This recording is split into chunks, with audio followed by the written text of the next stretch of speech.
હાલ જોઈએ તો આજે 28 જુલાઈ અને મંગળવારનો દિવસ છે। રાજ્યમાં છેલ્લા 24 કલાકમાં 155 તાલુકામાં વરસાદ નોંધાયો છે, જેમાં સૌથી વધુ છોટાઉદેપુરના જેતપુર પાવીમાં 3.5 ઇંચ વરસાદ પડ્યો છે।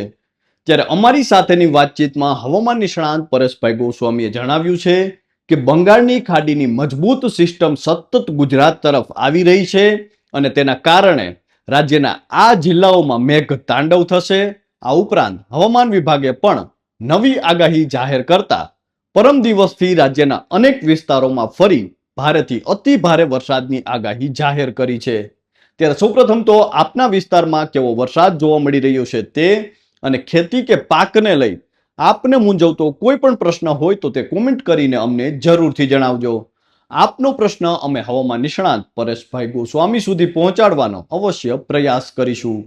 નમસ્કાર, આપની સાથે હું છું કૃપાલસિંહ જાડેજા અને અમારી સાથેની વાતચીતમાં હવામાન નિષ્ણાંત પરેશભાઈ ગોસ્વામીએ રાજ્યના કયા જિલ્લાઓમાં ભારે વરસાદની આગાહી વ્યક્ત કરી છે તે જાણીએ તે પહેલા હવામાન વિભાગની આગાહી વિશે વિગતે વાત કરીએ। વાત ગુજરાતી પર આમ જોઈએ તો હવામાન વિભાગના જણાવ્યા પ્રમાણે હાલ બંગાળની ખાડીમાં એક નવી સિસ્ટમ બની છે અને આગામી દિવસોમાં આ સિસ્ટમના કારણે ફરીથી ગુજરાતમાં વરસાદ વધે તેવી શક્યતાઓ છે।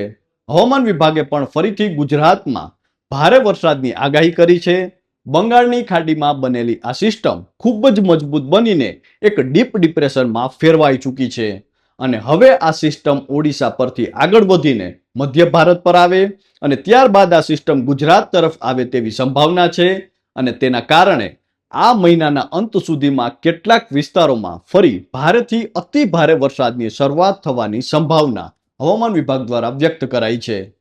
ગુજરાતમાં ફરીથી કઈ તારીખે પડશે ભારે વરસાદ? તો હવામાન વિભાગે કરેલી આગાહી અનુસાર ગુજરાતમાં 30 જુલાઈથી એટલે કે પરમ દિવસથી ફરીથી વરસાદનું જોર વધે તેવી શક્યતાઓ છે। બાદમાં 31 જુલાઈ અને 1 ઓગસ્ટ આસપાસ રાજ્યમાં ફરીથી વરસાદનો નવો રાઉન્ડ પણ શરૂ થશે, કારણ કે આ તારીખ આસપાસ બંગાળની ખાડીમાં બનેલી જે સિસ્ટમ છે તે ગુજરાત પાસે પહોંચે તેવી શક્યતાઓ છે। હવામાનના કેટલાક મોડેલો દર્શાવી રહ્યા છે કે સિસ્ટમ ગુજરાત પર આવશે અથવા ગુજરાતની પાસેથી પસાર થશે તો ફરીથી રાજ્યમાં ભારેથી અતિ ભારે વરસાદ પડવાની સંભાવના છે। નવા રાઉન્ડમાં કયા જિલ્લામાં ભારે વરસાદ પડવાની શક્યતા? તો આપને જણાવી દઈએ કે જો બંગાળની ખાડીની સિસ્ટમ ગુજરાતની નજીક આવી અથવા રાજ્ય ઉપરથી પસાર થઈ તો સૌથી પહેલા દક્ષિણ ગુજરાતના વિસ્તારોમાં ભારે વરસાદ શરૂ થશે। આ ઉપરાંત પૂર્વ ગુજરાતના જિલ્લાઓ, મધ્ય અને ઉત્તર ગુજરાતના જિલ્લાઓમાં પણ ફરીથી કેટલીક જગ્યાએ ભારેથી અતિ ભારે વરસાદ જોવા મળી શકે છે। આ ઉપરાંત સૌરાષ્ટ્ર અને કચ્છના કેટલાક વિસ્તારોમાં સારો વરસાદ જોવા મળશે, પરંતુ મહત્વનું છે કે કેટલાક વિસ્તારો હજુ પણ પૂરતો વરસાદ જોવા ન મળે તેવી શક્યતાઓ છે। હાલની સ્થિતિ પ્રમાણે આ પ્રકારનો માહોલ જોવા મળી રહ્યો છે। હવે આજે અને આવતીકાલે રાજ્યના કયા વિસ્તારોમાં વરસાદની આગાહી છે તેના વિશે વાત કરીએ તે પહેલા અમારી સાથેની વાતચીતમાં હવામાન નિષ્ણાત પરેશભાઈ ગોસ્વામીએ શું કહ્યું છે આવો જાણીએ। બંગાળની ખાડીમાં અત્યારે જે સિસ્ટમ બની છે ડિપ્રેશનનું સ્વરૂપ છે।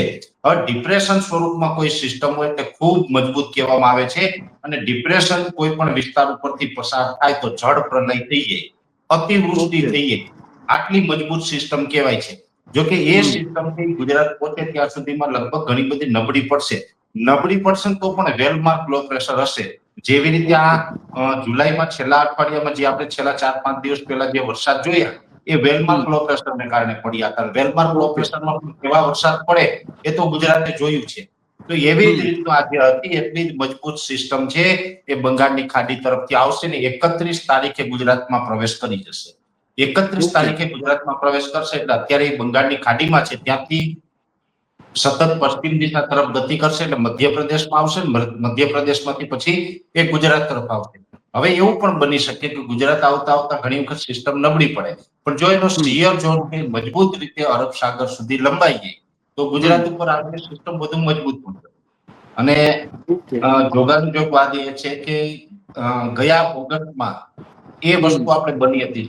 જનરલી જોવા જઈએ તો ઓગસ્ટમાં ક્યારે સાયક્લોન નથી બનતા, પણ બંગાળની ખાડીની એક સિસ્ટમ છે ગુજરાત સુધી આવીને અરબ સાગરમાં ઓગસ્ટ મહિનામાં એનો જે શિયર ઝોન હતો એ લંબાયો તો અરબ સાગરમાંથી ફૂલ પ્રમાણમાં ભેજ અને એનર્જી મળી તો સિસ્ટમ વધુ મજબૂત થઈ અને એ ડિપ્રેશન થી ડીપ ડિપ્રેશન અને ત્યાર પછી સાયક્લોન બની. એ આપણે કચ્છ ઉપર થઈને એ સાયક્લોન પછી ધોળાવીરા વગેરે વિસ્તાર ઉપરથી એ પશ્ચિમ દિશામાં આગળ ગયું. તો આમાં એ પણ બની શકે છે, એને વાતને નકારી ન શકાય. જો કે અત્યારે આપણે એવું સ્પષ્ટપણે નથી કહેતા કે સાયક્લોન બનશે, પણ ઓગસ્ટમાં આ રીતની સિસ્ટમ આવતી હોય એમાં ઘણી વખત અરબ સાગરમાં શિયર ઝોન રચાય તો સાયક્લોન બનવાના પણ ચાન્સ હોય છે. જો કે આમાં હજુ થોડાક હું ઓછા ચાન્સ માનું છું, છતાં પણ હવે આગળ ઉપર જોયું જાય. હવે એ સાયક્લોન બનશે કે નહીં એ તો આપણે આગળ ઉપર ચર્ચા કરશું કૃપાલસિંહભાઈ. પણ અત્યારે એક પાકું છે કે 31 જુલાઈથી લઈ અને 4 ઓગસ્ટ દરમિયાન રાજ્યમાં ફરીથી ભારેથી અતિ ભારે વરસાદનો રાઉન્ડ આવી રહ્યો છે. એમાં કોઈ ના નથી કહી શકાય એમ. અને આ વખતે આ જે સિસ્ટમનો ટ્રેક છે એ મુજબ આ સિસ્ટમ છે એ રાજપીપળા અને જે છોટાઉદેપુર વાળો પટ્ટો છે એ વિસ્તાર ઉપરથી પ્રવેશ કરશે ગુજરાતમાં. જે મધ્યપ્રદેશથી આવશે, મધ્યપ્રદેશ અને ઘણા બધા મહારાષ્ટ્રના ભાગો ઉપર થઈ અને જયારે ગુજરાતમાં પ્રવેશ કરશે એટલે રાજપીપળાથી લઈને છોટાઉદેપુર સુધીમાં ગમે ત્યાં એ સિસ્ટમનું લેન્ડિંગ આવશે. એને કારણે કહી શકાય કે 31 તારીખથી જે દક્ષિણ ગુજરાતમાં વરસાદની ફરીથી બાકાજીકી બોલશે, બગડાટી બોલી છે. અને એની અંદર મધ્ય ગુજરાતનું વડોદરા, ભરૂચ, પછી આપણે દક્ષિણ ગુજરાત તરફ રાજપીપળા, સુરત, વલસાડ, વાપી, નવસારી, બારડોલી, બીલીમોરા, ડાંગ, તાપી, આ બધા જ વિસ્તારની અંદર ધોધમાર વરસાદની શરૂઆત 31 તારીખથી થઈ જશે. અને એ પછી સિસ્ટમ ધીમે ધીમે આગળ ચાલશે. એટલે મધ્ય ગુજરાતમાં આમ પણ આ રાઉન્ડમાં સારો વરસાદ પડ્યો, અમદાવાદ ને નડિયાદ, આણંદ સહિતના વિસ્તારમાં. એમાં પણ ફરીથી પાછો સારો વરસાદ છે એ પહેલી બીજી તારીખમાં જોવા મળશે મધ્ય ગુજરાતમાં. ત્યાર પછી પહેલી બીજી તારીખથી ભાવનગર, બોટાદ, સુરેન્દ્રનગર, મોરબી, જુનાગઢ, રાજકોટ અને છેક પશ્ચિમ સૌરાષ્ટ્રના દ્વારકા, જામનગર, પોરબંદર સુધી આ તમામ વિસ્તારની અંદર સારો વરસાદનો રાઉન્ડ આવશે. એટલે આ જે મેં તમને નામ જણાવ્યા છે કે છોટાઉદેપુર અને રાજપીપળાથી સિસ્ટમ આવશે એટલે ભાવનગર અને મધ્ય ગુજરાતનો જે ભાલ વિસ્તાર છે ત્યાં થઈ અને અમુક પાર્ટ સુરેન્દ્રનગર, મોરબી ઉપર, અમુક પાર્ટ એના રાજકોટ અને એ તરફથી પસાર થઈને દ્વારકા સિસ્ટમ નીકળવાની છે. તો આ તો હતી હવામાન નિષ્ણાંત પરેશભાઈ ગોસ્વામીની આગાહી.